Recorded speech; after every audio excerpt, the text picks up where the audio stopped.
this what our textbook, the Indian economic development. Indian economic development.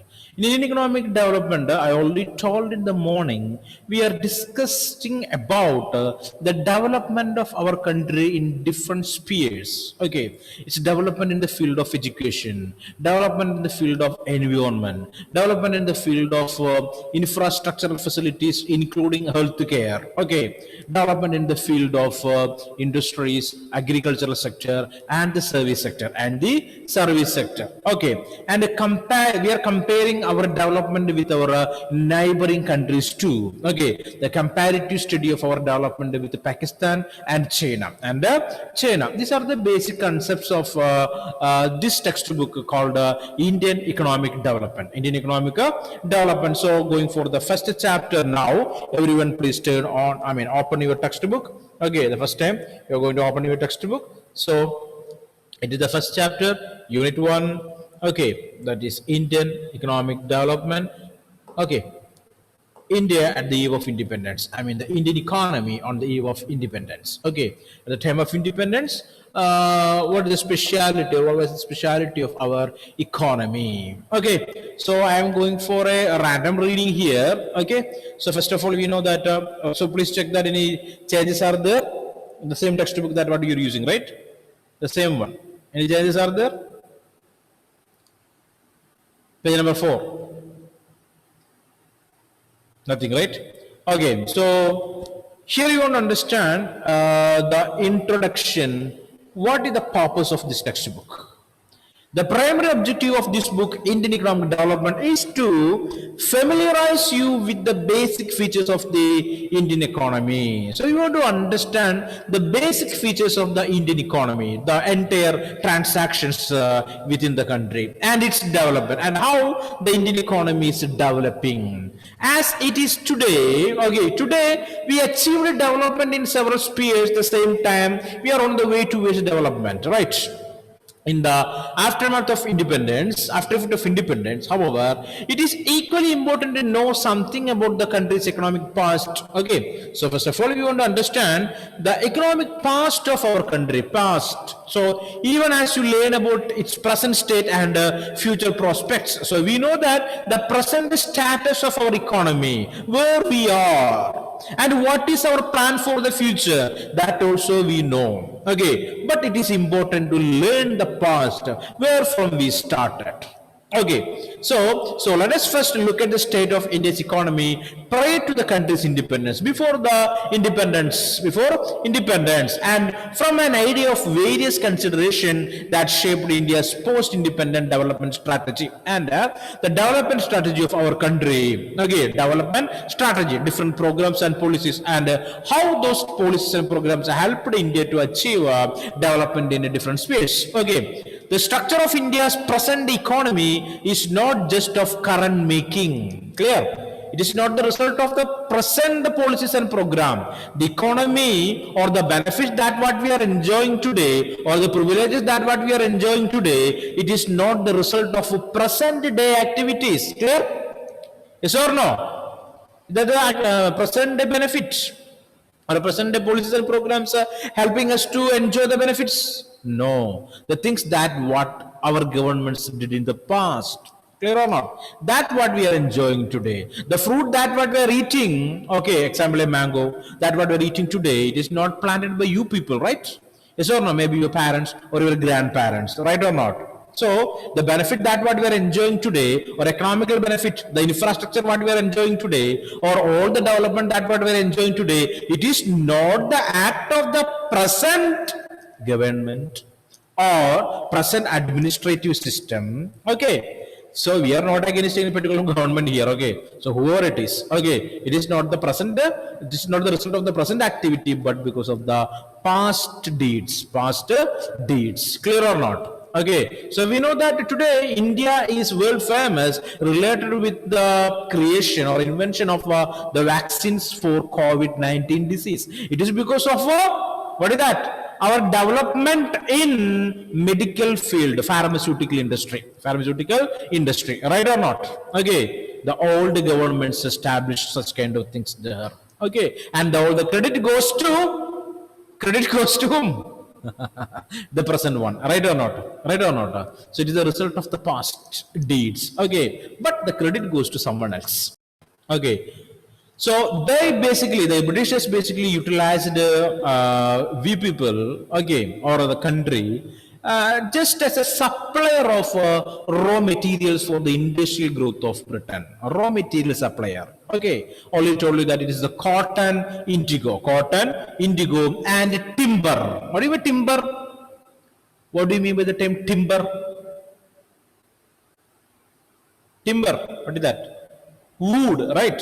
Wood. Deforestation. Okay. Hmm? The major share of Indian forests were basically cut down by the Britishers and the British colonial period. Colonial period, right? Okay. So they looted all such resources. And you can see here, an understanding of the exploitative nature of this relationship is essential for any assessment of the kind and level of development which the Indian economy has been able to attain over the last 6.5 decades, nearly 65 years. 65 years. Clear or not? So this textbook says the development that what we achieved within that last 6.5 decades, nearly 65 to 70 years. Okay, so you got in the entire textbook we are going to study about the Indian economical development, the development of our country in the field of economics. Okay, development in the field of agriculture, development in the field of industries, development in the field of infrastructure facilities, and what is our plans and program to achieve development, including the 5-year plans. 5-year plans. Okay, so here it is the first one. India had low level of economic development under the colonial rule. Low level of economic development. Our economy is not developed. What is the reason behind that? Under the colonial rule, Indian economy is not developed. Why? So listen, you should not sit as a observer. Okay, you are not an observer here. You are we want to participate in the discussion. Clear or not? Participation is necessary. So tell me.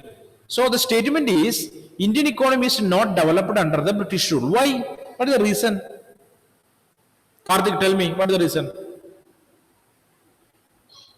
Sir, because the British took our resources and the developments were made for their benefit, not for India. Okay. So the Britishers give importance for their own development, right or not? Okay. So they give least preference for the development of India. So it is British rule, but un-British methods they used. So un-British method means in Britain they used the British administration to achieve development. Clear or not? But India also under their control, but un-British rule. Actually, it is not a British rule, it seems there. Right or not? It's a famous book that written by Dadabhai Naoroji. Okay, India is ruled by British, but actually it is not the British rule. In England also, Britain is ruling, but they are doing all the things for the development of their motherland, but not for India. They treated India as just a source for their resources, for their economical development. Okay. India had an independent economy before the advent of the British rule. So here you want to understand one thing. Before the arrival of Britishers, okay, already we had an independent economy. Though agriculture was the main source of livelihood for most of the people in India, yet the country's economy was characterized by various kinds of manufacturing activities. So before the Britishers also, we connected with the rest of the world, related with the trade activities. Okay, that time we can say that, okay, before the advent of the Britishers to India, we can say that our economy basically an agrarian economy, agricultural based economy. Okay, so it is characterized by agriculture. At the same time, various manufacturing activities also, various productive activities also, not industrial production, but a number of other things also we produced and sold for the world. India was particularly well known for its handicraft industries. Okay, so before the arrival of the Britishers or before the advent of the Britishers, we know that we are famous for selling handicraft products to other countries in the field of cotton and silk textile. Not only the handicraft, Okay, the same time, handicraft in the form of cotton and the silk textile, cotton and silk textile, handloom industry, metal and precious stone works, etc. Okay, and metal and precious stone works also. So India was famous at that time. These products enjoyed a worldwide market based on the reputation of the fine quality of material used and the high standard of craftsmanship seen in all imports from India. So that time, India sold their product to other countries, which was famous for its craftsmanship, perfectly constructed or perfectly made objects or handicraft products we sold to other countries. Okay, and the quality of the good also to find very good quality products we sold to other countries. Clear? So basically in this chapter we are learning about, okay, the development of India in different fields, okay, in economic, like primary, secondary, infrastructural developments. And we know that the Britishers utilized our country as a hub of resources and a market to sell their finished goods. Clear? Market to sell their finished goods, right? So the textbook makers commented that even before the advent of the Europeans or advent of the Britishers to India, we already connected with other countries in the world through trade relationships. Basically, what we sold it to them: handicraft products, textiles, I mean, cotton textile, then silk textile, other handicraft products, jewelry, precious stones. And Indian handicraft is famous in the world because of its craftsmanship and its quality. And it's a quality. Clear? Their motherland and its economy, and not the economy of India. Clear or not? So this is the basic concept. They utilized our resources for their development, or the development of their motherland, and not for India and India's economy and India's economy. Okay, such policies brought about, so number of policies and programs that created or that made by the Britishers, but all such policies and programs in support for the development of Britain. Okay, so such policies brought about a fundamental change in the structure of the Indian economy, transforming the country into supplier of raw material and a consumer of finished industrial products from Britain.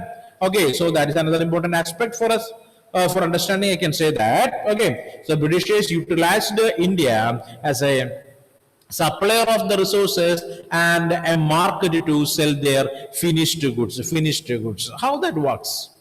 How it will work? Okay, so they forced the Indian farmers to cultivate cotton and indigo. Clear? And they collected this cotton and indigo and exported that to Britain with the use of machines or mechanized the mills. They converted this raw material of raw cotton and indigo into finished mill-made clothes. What do you mean mill-made clothes?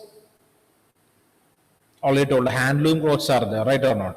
Okay, handloom. And the mill made means with the machines, Okay, power looms they used. Okay, we cannot say that the power loom actually that is powered by what we can say steam engine that time, right?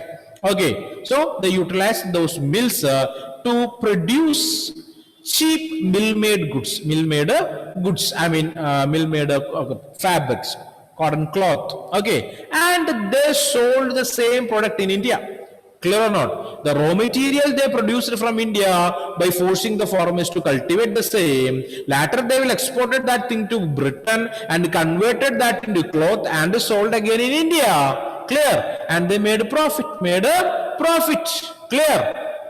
Okay, so the huge profit they made due to or by this business. So they used India as a producer or supplier of the resources, at the same time to sell their finished good, a market to sell their finished goods. Clear or not?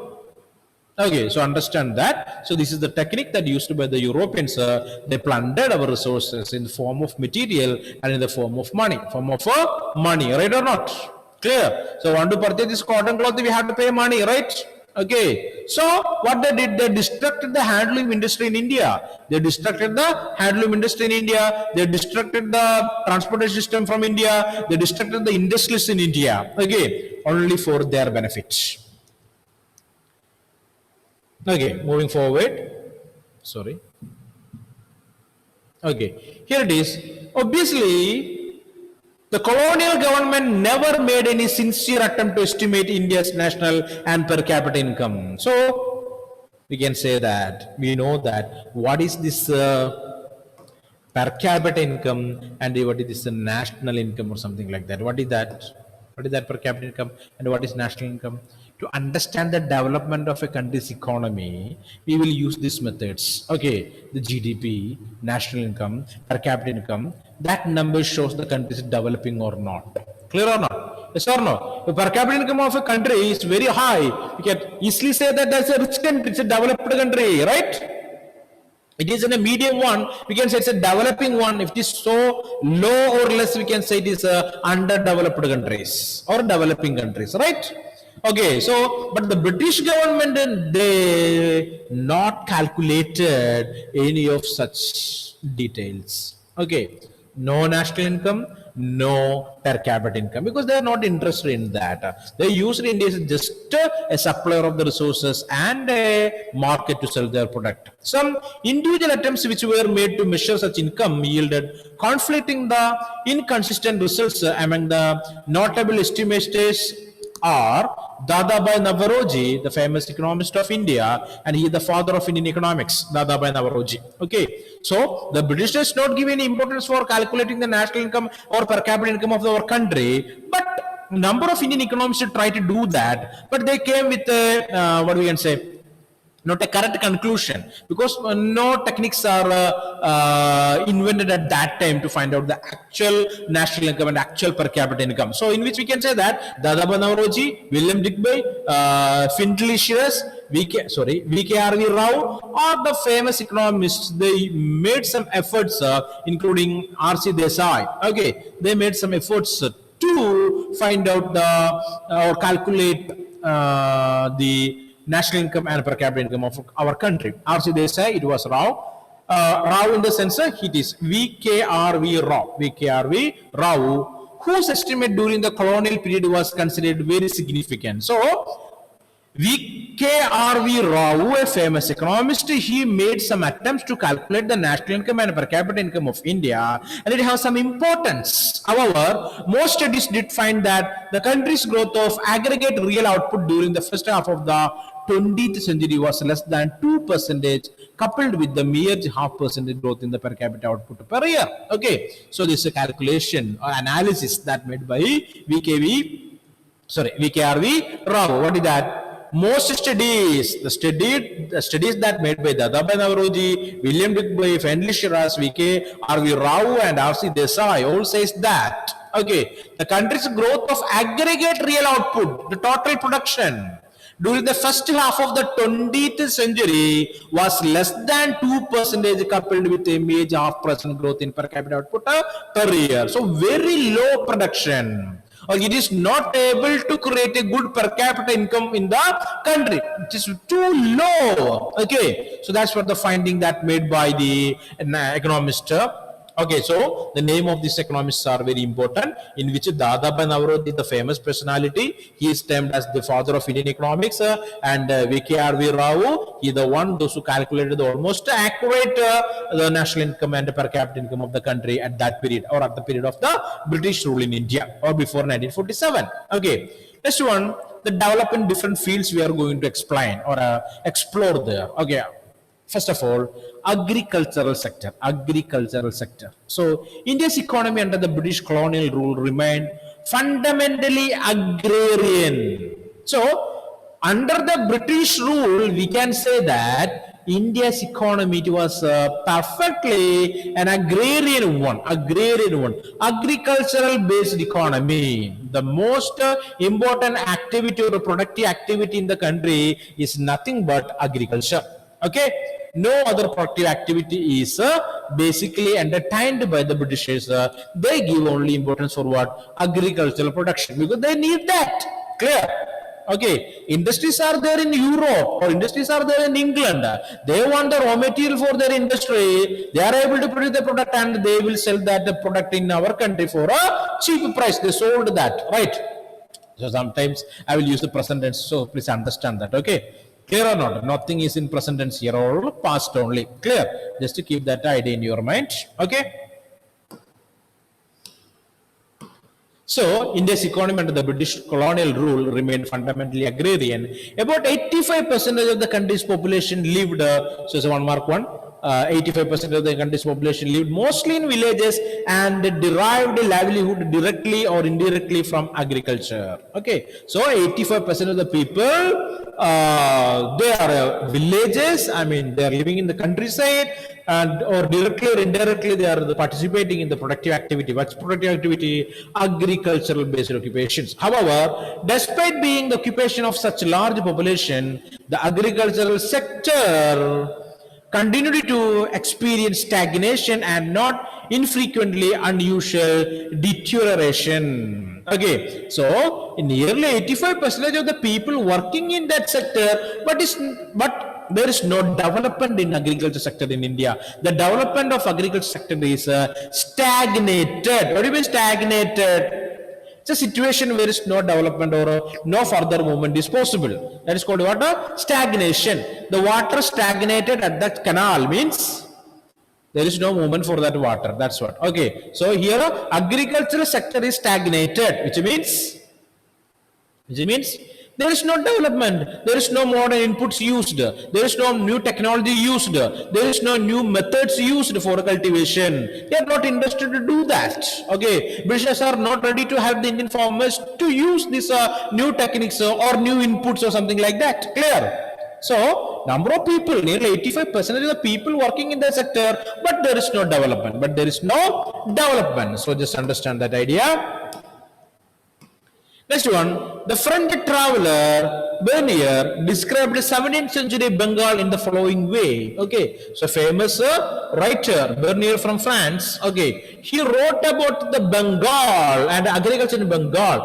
The knowledge I have acquired of Bengal in two visits inclines me to believe that it is richer than Egypt. So the person from France, he made a comment that okay, the agricultural techniques that using by the Indians in Bengal, it states that the wealth of that area, it is more than Egypt, it seems. So why Egypt?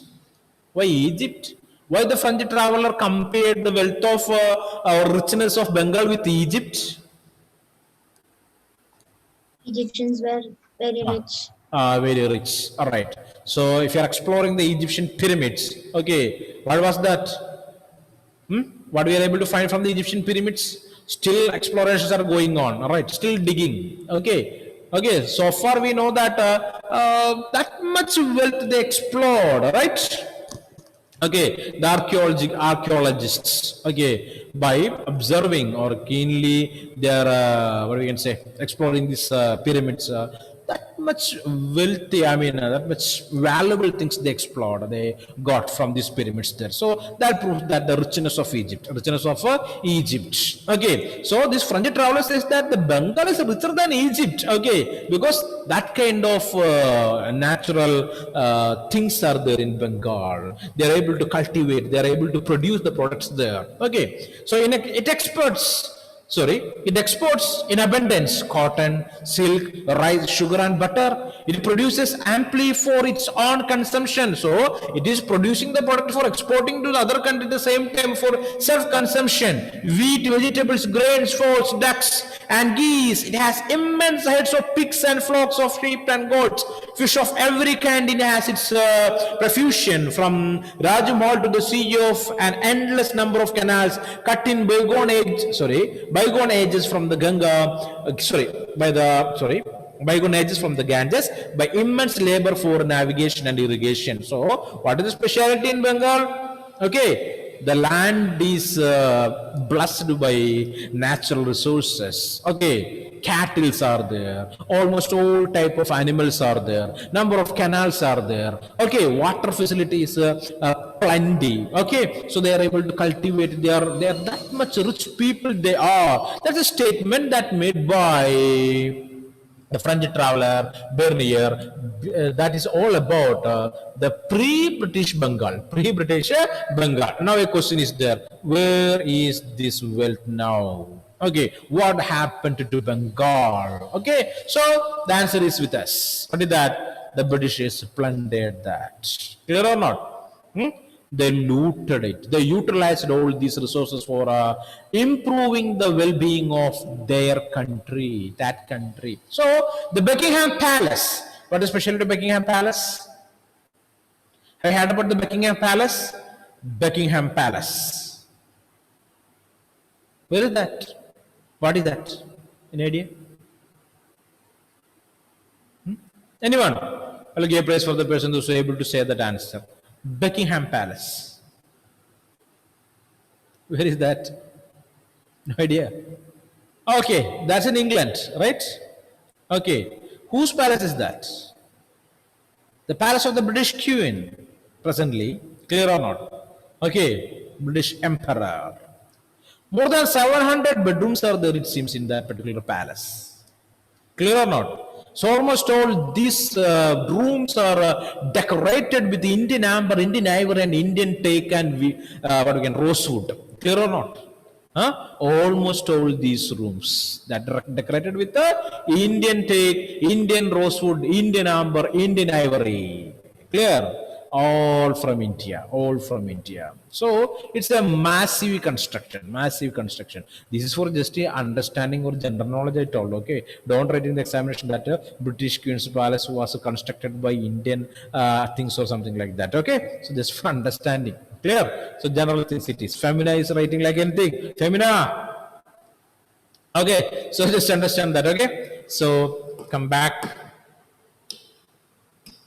Okay, so all these resources basically they utilized by the Britishers at the time of British colonial rule in India.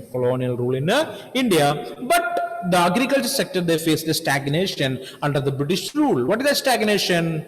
Okay, agricultural productivity become low though in absolute terms. Okay, easily we can say that, or perfectly we can say that agricultural production that decreased at the time of British rule in India. In absolute terms, we can say that the sector experienced, which sector? Agricultural sector experienced some growth due to expansion of the aggregate area under cultivation. Only the expansion we are able to see in that area of cultivation. Area of cultivation increased a little bit. Okay, because Britishers need more products, right or not? So they force the farmers to cultivate in more area. No modern techniques, nothing is there. But they improve, they increase the area under cultivation.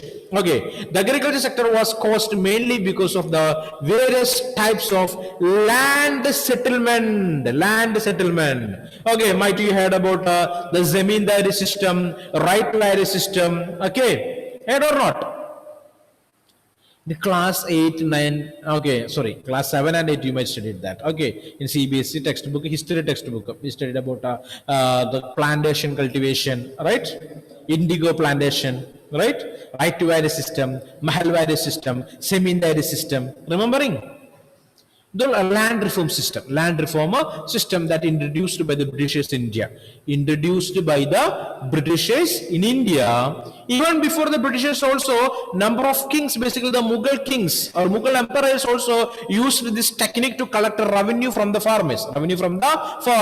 Okay, but the Britishers understood how to utilize this system in its excessive form, the most plundering way. Clear or not? Okay, clear. In a most drastic way, they utilized this technique to collect taxes from or collect the share of their produce from the farmers. Okay, it is basically we'll use a term. What is that? Land settlement that were introduced by the colonial government, particularly under the zamindari system. The first system, zamindari system. Hindi term, zamindar. Okay, zameen, land, dar, honor, or a lord, or something like that.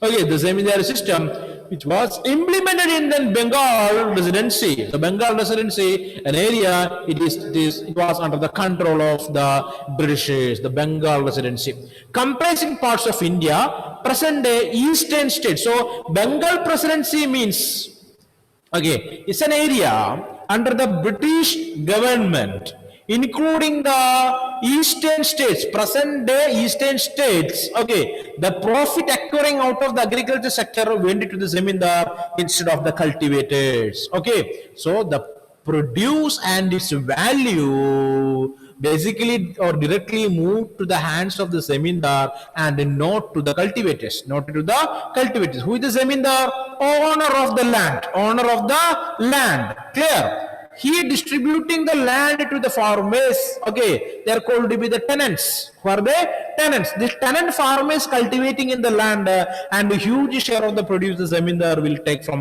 away from them.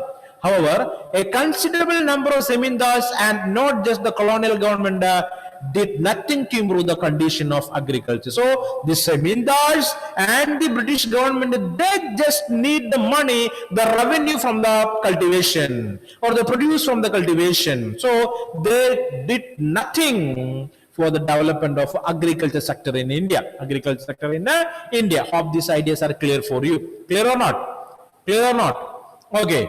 So I am stopping now here. So just read that paragraphs what we read today. Come on, make it fast. Again, any doubts or means you can ask me. Sir, I don't got this particular area. What is that? Please explain it again. You can ask me. I'll give you 2 minutes to do that. Just take it.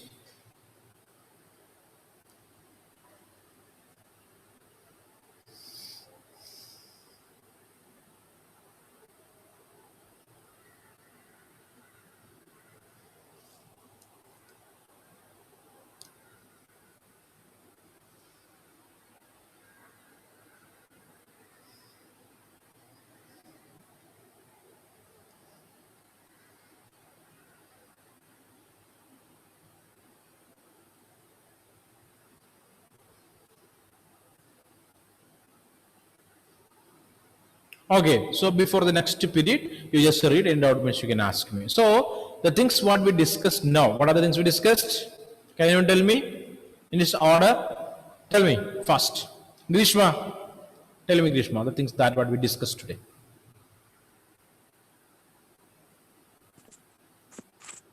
We discuss how British rule affected the Indian economy and how they used the Indian agricultural labor to make profit for their own country, and that is how our Indian economy went down, and it saw no development in those years when it was under British rule.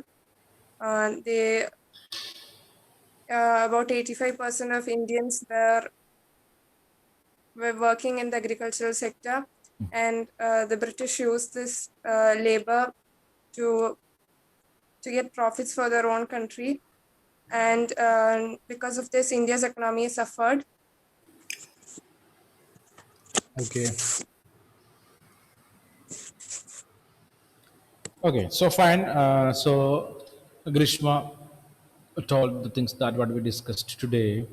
Okay, so everyone just read the textbook. So it is compulsory. Textbook reading is compulsory. Clear. So don't leave the textbook in one side and say that we are always looking forward for the capsule notes there. All right.